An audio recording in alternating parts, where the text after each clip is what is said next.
Morning बेटे। हम लोग बेटे आज आपको लिए मैं law of photoelectric effect Einstein equation पढ़ेंगे। तो पहले हम लोग आज देखें law of photo electric effect. Law of photo electric effect, इस लॉ को फोटो इलेक्ट्रिक इफेक्ट को किसने बनाया था बेटा? किसने एक्सपेरिमेंट किया था? Lenard and Milton. इन दोनों ने मिल करके इस फोटो इलेक्ट्रिक इमिशन को देखा था। तो पहला क्या लॉ निकला था?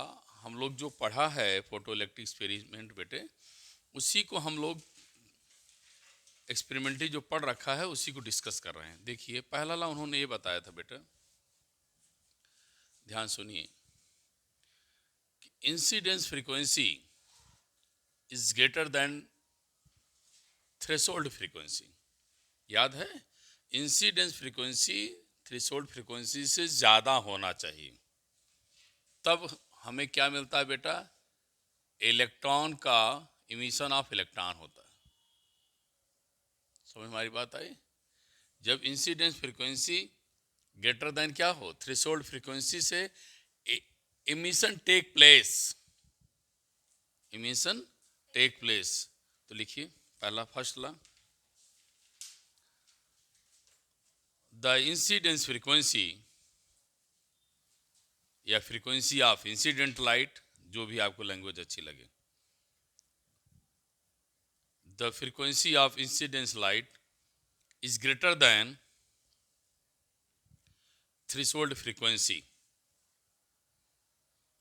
greater than threshold frequency।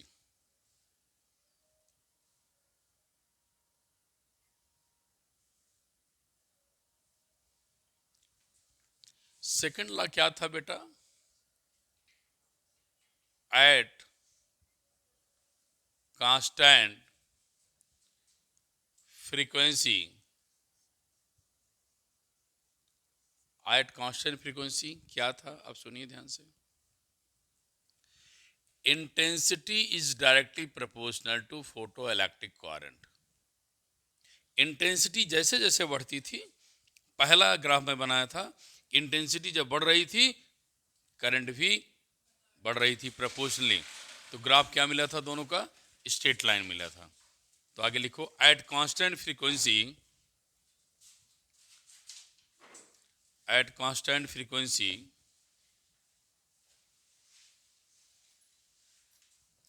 at constant frequency intensity of light,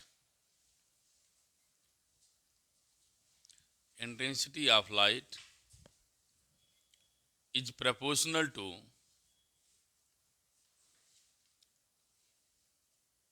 photoelectric current।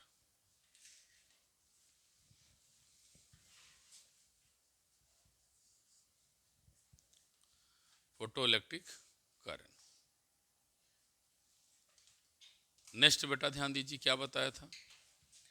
Kinetic energy proportional to frequency, kinetic energy proportional to frequency, but kinetic energy independent upon क्या ना? Independent upon intensity, independent upon intensity. तो अगला लिखो, kinetic energy of photoelectron,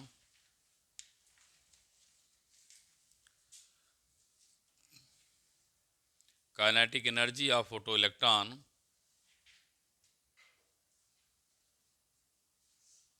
proportional to frequency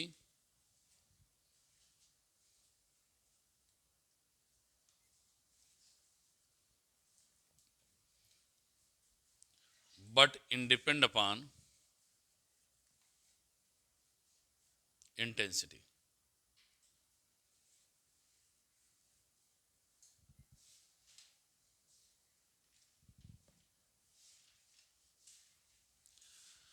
last last बेटा kinetic ने किस पे depend किया, फ्रीक्वेंसी पे। किससे डिपेंड किया, इंटेंसिटी पे। जो आपने फोटो इलेक्ट्रिक इफेक्ट लॉ पढ़ा था उसी का समराइज बना करके लॉ बना दिया गया है। जो एक्सपेरिमेंट किया वही उसका लॉ बन गया। पहला लॉ यही था कि intensity proportional to current, frequency is greater than threshold frequency, kinetic energy of emission proportional to frequency independent upon intensity. Next point पाइए आप, photoelectric emission is an instantaneous process. Photoelectric emission is an instantaneous process.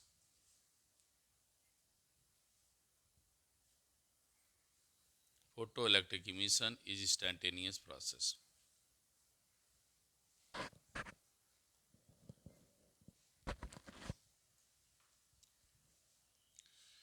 Bracket में आप लिखेंगे instantaneous process 10⁻9 second. 10⁻9 second का मतलब हुआ बेटा इतना कम समय में, 10⁻⁹ सेकेंड मतलब इतना कम समय में वो इमिशन स्टार्ट हो जाता है। मतलब आपने उसको इंस्टेंटेनियस इसलिए नाम दिया, इंस्टेंटेनियस इमिशन का मतलब हुआ ये 10⁻9 सेकेंड पर ही इलेक्ट्रॉन का इमिशन स्टार्ट हो जाता है। आप समझिए कितना कम समय है जिस पर वो इमिशन शुरू हो जाता है, इसलिए इसका नाम दे दिया क्या, इंस्टेंटेनियस प्रोसेस। अब आइए आगे मैं बताऊं आपको बेटा, फोटो इलेक्ट्रिक इमिशन और वेव थ्योरी दोनों में बड़ा कंट्राडिक्शन था। जब हमारा वेव थ्योरी फेल हो गई, क्यों फेल हो गई कि फोटो इलेक्ट्रिक इमिशन को हम वेव थ्योरी से, वेव ऑप्टिक्स से, वेव थ्योरी से, वेव नेचर ऑफ लाइट से हम उसे डिस्क्राइब नहीं कर पाए। तब आइंस्टीन साहब आए, तो हम लोग अब अगला प्रोसेस पढ़ने चल रहे हैं, आइंस्टीन फोटो इलेक्ट्रिक इमिशन। केवल फर्स्ट लॉ ओबे किया था वेव थ्योरी से, लेकिन बाकी तीनों लॉ को नहीं एक्सप्लेन कर पाए, तो फेल हो गया। इसलिए उसके बाद हम लोग आइंस्टीन इक्वेशन पढ़ते हैं। फेल होने का रीज़न क्या था कि जैसे हम लोग ने पढ़ा है इंटेंसिटी बढ़ाने से ना, इंटेंसिटी हम लोग ये पढ़ा है कि जब फ्रीक्वेंसी इंक्रीज करती है तो काइनेटिक एनर्जी बढ़ती है। लेकिन वहाँ क्या बताया है कि जब कोई इंटेंसिटी बढ़ेगी तो काइनेटिक एनर्जी बढ़ेगी, तो इंटेंसिटी बढ़ जाएगी, इंटेंसिटी बढ़ेगी तो इमिशन होगा, लेकिन लेस इंटेंसिटी इमिशन नहीं होता है। तो बहुत सारी चीज़ें ऐसी थी कि इनके लॉ को फेल किया। तो उसके बाद हम लोग पढ़ने लगे हैं आइंस्टीन फोटो इलेक्ट्रिक इमिशन। तो लिखिए आप, नेक्स्ट हेडिंग डालिए, आइंस्टीन फोटो इलेक्ट्रिक इक्वेशन। बहुत इंपॉर्टेंट इक्वेशन है, आया है पेपर में, बहुत न्यूमेरिकल बहुत पूछे जाते हैं। इसके बाद एक लेक्चर और है, चैप्टर ख़त्म हो गया है बेटा, ध्यान देना। हेडिंग डालें आप लोग, आइंस्टीन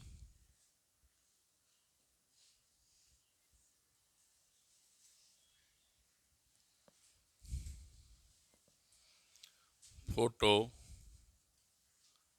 इलेक्ट्रिक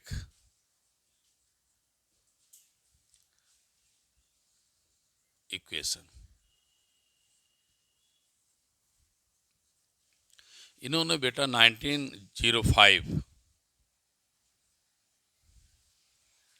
1905 में एक्सप्लेन किया था इलेक्ट्रोमैग्नेटिक रेडिएशन के बारे में। तो आइंस्टीन साहब ने कहा कि लाइट जो चलती है वो small light travel small bundle और package that is called photon. कैसे चलता बेटा, फोटॉन। तो लिखिए लाइट ट्रेवल, सॉरी आज पूरा नाम लिखो, अल्बर्ट आइंस्टीन 1905, इनका पूरा नाम लिख लो, Albert Einstein 1905 explain new feature of electromagnetic radiation,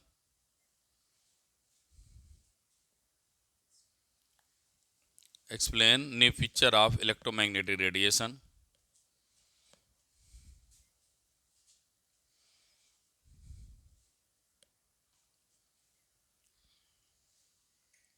para change करके लिखो। Light travel in the form of small bundle, light travel, travel से लिखना, travels in the form of small bundle और package of energy is called photon.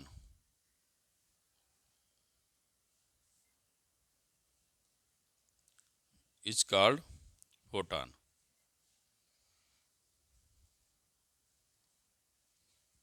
Is called photon.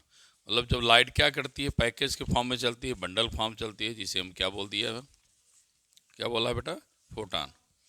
अब फिर line छोड़ नीचे लिखो पैरा चेंज करके। When photon is incident on metal surface,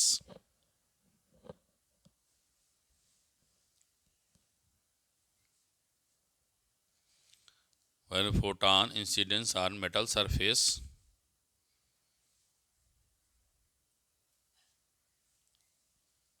we know that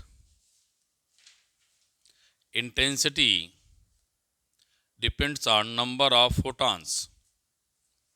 Intensity depend upon number of photon.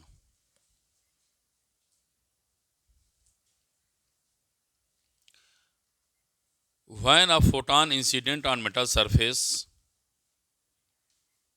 when a photon means light beta, photon means light. When a photon or light incident on metal surface,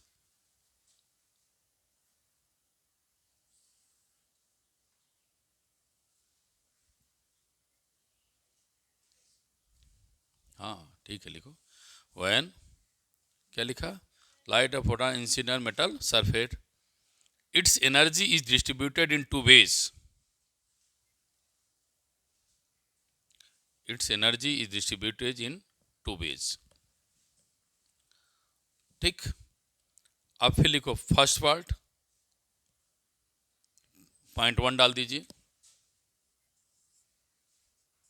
इनका कहना है जब light incident करती है उसका two use है, two ways. One part of use in emission of electron, one part is used in the emission of electron,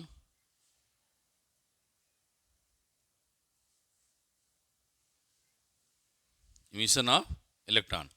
bracket में से लिख लेंगे बेटा, वर्क फंक्शन एच न्यू। कहाँ लिखेंगे इसको, उसके आगे लिख देंगे वर्क फंक्शन। इनका कहना है, समझ में आ रहा है लैंग्वेज ना, लाइट कैसे चलती है, बंडल पैकेट ऑफ एनर्जी ना, पैकेट ऑफ एनर्जी की फॉर्म चलती है, जिसे हम क्या कहते हैं, क्या कहा उसको मैंने, फोटॉन। क्या कहा, फोटॉन। तो जब कोई लाइट गिरती है तो उसका दो यूज है, जब कोई लाइट इंसिडेंट करती है तो उसका दो यूज है। पहला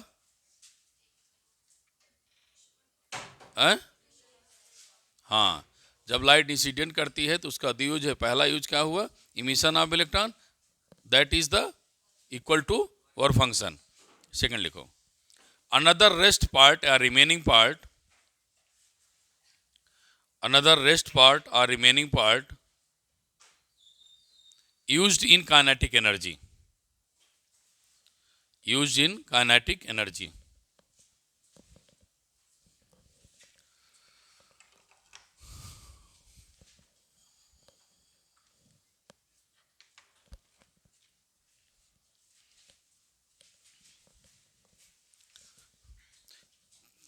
इनका कहना है रिमेनिंग पार्ट का यूज किस में है बेटे, काइनेटिक एनर्जी में।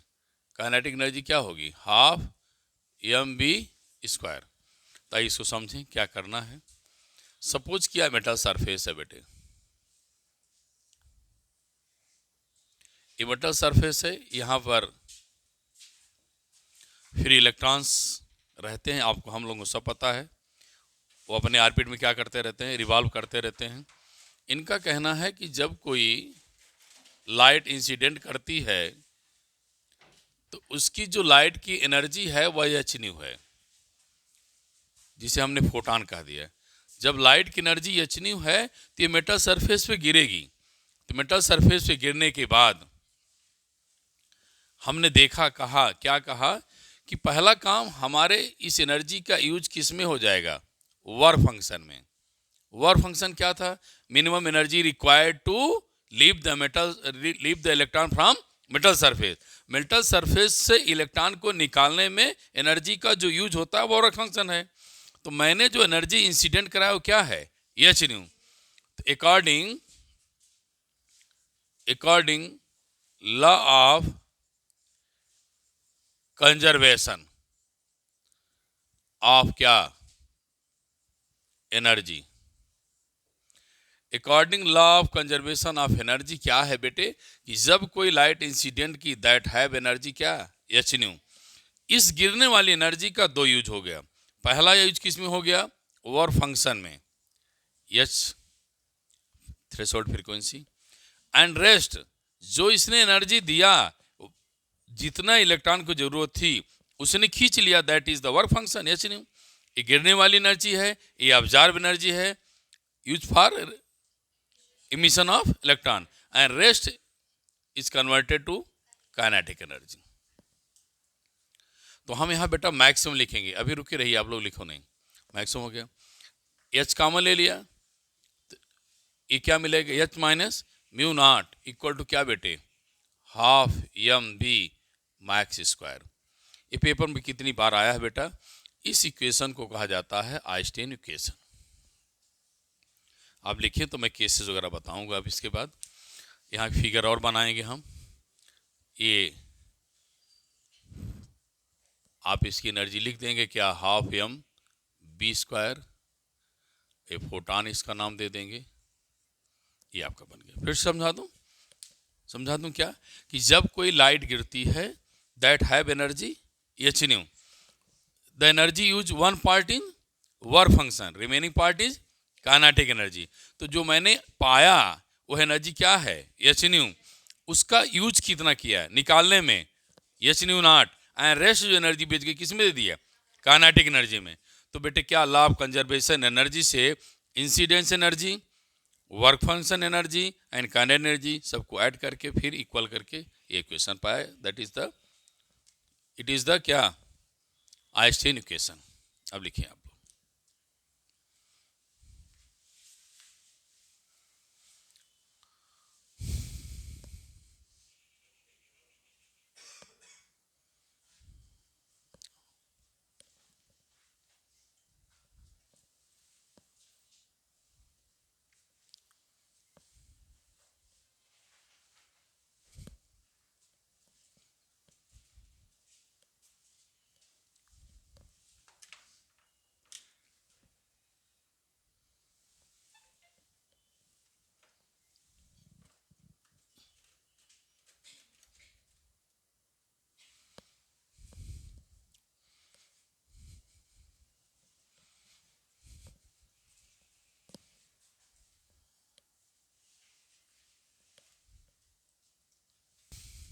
अब लिखो बेटा केस।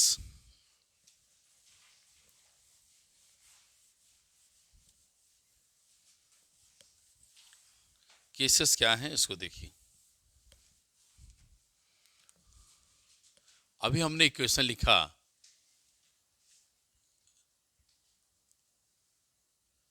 अब इनके इक्वेशन से हम कई चीज आपको समझाना चाह रहे हैं। पहला पॉइंट,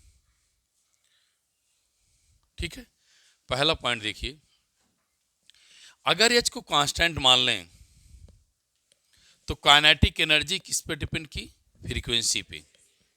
काइनेटिक एनर्जी किस पे डिपेंड की, फ्रीक्वेंसी पे। वेलोसिटी किस पे डिपेंड की, फ्रीक्वेंसी पे। अरे भाई फ्रीक्वेंसी पे, तो आप क्या लिखेंगे, वेलोसिटी इज प्रोपोर्शनल टू, ऐसे लिखो, थोड़ा रुक जाइए मैं व्यवस्थित लिखूं। एच क्या है, कांस्टेंट है, एच कांस्टेंट है तो काइनेटिक एनर्जी किस पे प्रोपोर्शनल हो जाएगी, फ्रीक्वेंसी के। गलत लिख देता हूँ सिंबल, वेलोसिटी प्रोपोर्शनल किसको हो जाएगा, फ्रीक्वेंसी। तो लिख लेंगे अब ना, kinetic energy depend upon velocity, depend upon तुरंत तुरंत तुरंत करिए, फट से लिखते चलिए चार्ट बना करके।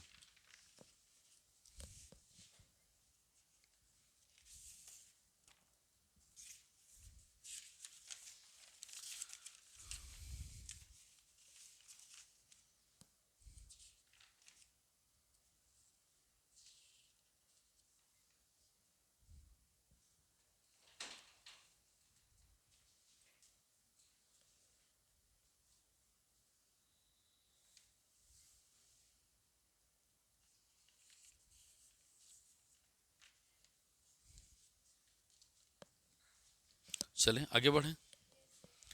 दूसरा पार्ट इसका हम लोग पढ़ते चले हैं बार बार।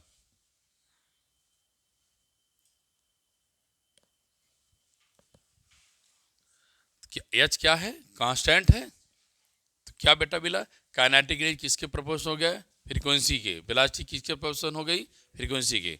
अगला point, intensity proportional to current. क्यों? बार बार बात हुई है, इंटेंसिटी का मतलब है इंक्रीज नंबर ऑफ क्या? फोटॉन। इंटेंसिटी बेटा हमारा इंक्रीज करेगा तो नंबर ऑफ फोटॉन बढ़ेंगे, नंबर ऑफ फोटॉन बढ़ेंगे तो क्या बढ़ जाएगी? करंट बढ़ जाएगी। लिखते चलिए ना, और जो हम समझा दें तब। एक मिनट बेटा, अगला पॉइंट अभी भी पढ़ा, इंसिडेंस फ्रीक्वेंसी से फ्रीक्वेंसी, थ्रेशोल्ड फ्रीक्वेंसी से इंसिडेंस फ्रीक्वेंसी क्या हो? ज़्यादा हो तो यहाँ क्या हो जाएगा?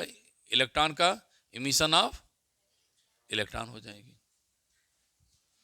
अगला इमिशन ऑफ इलेक्ट्रॉन, इमिशन लिख दिया ना, emission of electron, electron emission बस छोड़ो, ठीक है, इलेक्ट्रॉन इमिशन। ठीक, फिर जो बढ़ेगा वीडियो देख के पढ़ेगा वो समझ रहा है क्या बोल रहे हैं। थ्रेशोल्ड फ्रीक्वेंसी से इंसिडेंट फ्रीक्वेंसी क्या हो जाएगी? कम हो जाएगी। तो कम हो जाएगी बेटा, नो टेक, नो क्या? नो टेकन क्या? Emission of electron. ठीक, ये ध्यान रखिएगा सारी बातों को। लास्ट पॉइंट क्या बताने चल रहे हैं, आपने पढ़ा है के मैक्स एच न्यू माइनस क्या? H nu not. सुनना बेटा ध्यान से, अगर मैं कहूं इंसिडेंट लाइट, लाइट जो गिर रही है उनकी फ्रीक्वेंसी क्या हो गई? 0। तो जो काइनेटिक एनर्जी मिलेगी वो क्या मिलेगी? माइनस एच न्यू नॉट मिलेगी ना। और जब एच न्यू नॉट को देख लिया तो आपने क्या बोला? क्या बोला कि सर ये तो और फंक्शन है। क्या है ये? और फंक्शन है। तो इसका इन्होंने ग्राफ बनाया बेटे। जब ग्राफ बनाया किसके? काइनेटिक वर्स एनर्जी वर्सेस क्या? फ्रीक्वेंसी। तो मैं इस ग्राफ को दोबारा आज फिर रिपीट कर रहा हूं। ये स्लोप बना था, स्लोप कांस्टेंट क्या था? यस था। यहाँ पर आपको क्या बताया था वर्कडन ने? दैट इज इक्वल टू क्या? Kinetic energy. तो ये पॉजिटिव है और क्या है? निगेटिव है। बनकर तैयार हो गया ना? बोलो, ये अब बनाइए एक तरीके निकालने का, और भी निकाल सकते हैं। जब काइनेटिक एनर्जी निकालेंगे तो वर्क फंक्शन की वैल्यू निकालेंगे तो क्या मिलेगा? ई वी नाट मिलेगा। ठीक, बी नाट निकालेंगे तो काइनेटिक एनर्जी अपॉन क्या मिलेगा बेटे? ई मिल जाएगा।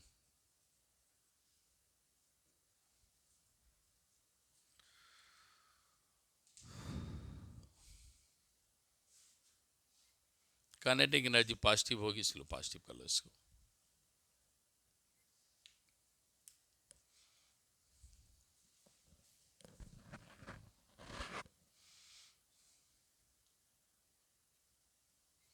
इसको इसके बाद लिखेंगे, इसको रुके रहिए, इसको मत लिखिएगा, उतना लिखिए आप लोग।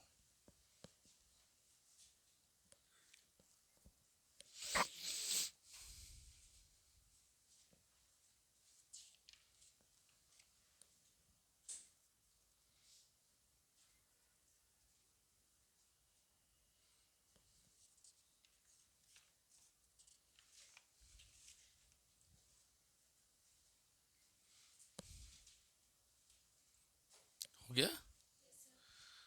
अब आगे लिखो next, graph between stopping potential and frequency.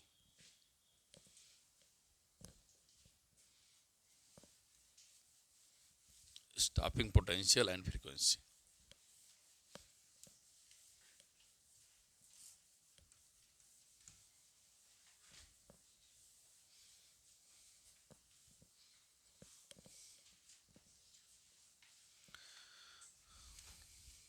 इसको ऐसे लिख सकते हैं बेटे, H new H mu naught kinetic energy के मैक्स।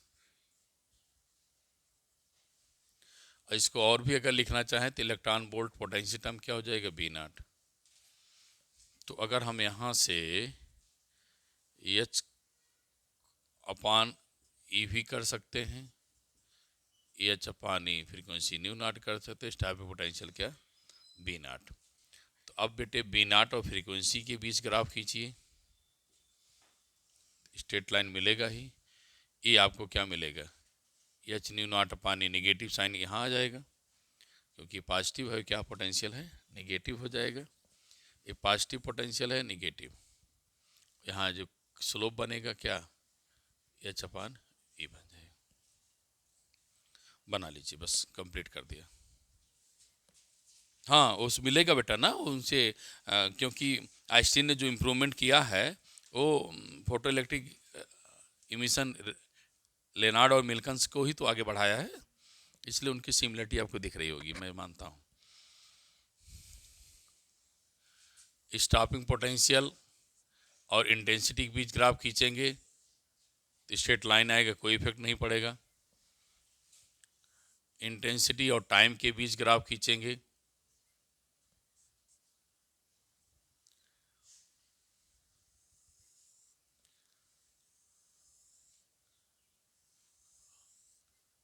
आफ्टर 9 सेकंड पे इमिशन स्टार्ट हो जाएगा, ये भी बना दिया मैंने आपको। एक लास्ट ग्राफ बनना है आई और फ्रीक्वेंसी के बीच, बना लीजिए। सब एडिशनल है, आपके बोर्ड में आना नहीं है, ये तो थोड़ा मैं कंपटीशन पढ़ा दे रहा हूँ।